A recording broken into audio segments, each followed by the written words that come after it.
I'm Howard Phillips Lovecraft, and today's question comes from a young viewer who wants to know my thoughts on the various plushy adaptations of my creations, and wants to know, of all my monsters, which would I like to see in this fuzzy form next. Now, when I was first reanimated and learned of the existence of these things, I was, forgive my language, immensely nonplussed. The idea that my life's work, my creative endeavors, would be reduced down to this cheap, disposable toy for a child, or worse, a grown adult, it galled me.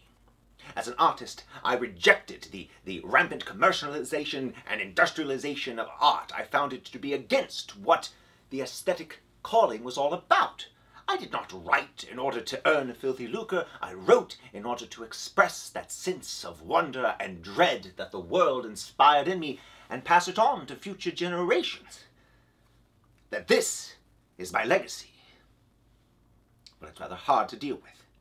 And on top of that, to add insult to injury, I discovered that all the money that has gone into the creation and moving about of these things, not one red cent has fallen into my pocket. So, I have to deal with the abasement of my art form, but I don't get any of the remuneration to assuage my aesthetic sensibilities.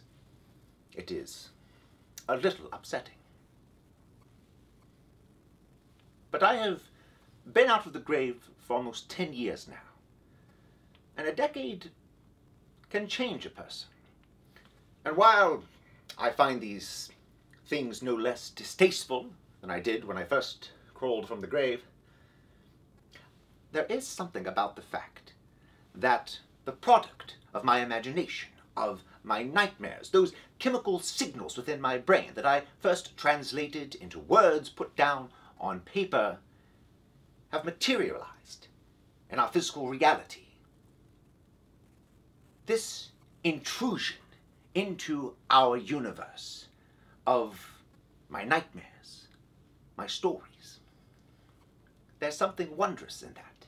This thing here, this object, it took work to build, to construct, to stitch together. It took up space on a truck or a ship, burning fuel, consuming someone's time, consuming the raw material of this world and reality.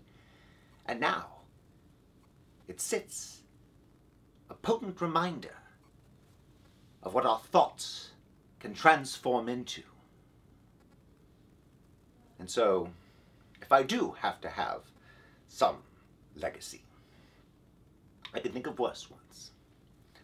As for what comes next, while I think the Mego have the most toyetic qualities and Shoggoth certainly are the most potential for collectability, I've always been fond of Zoogs.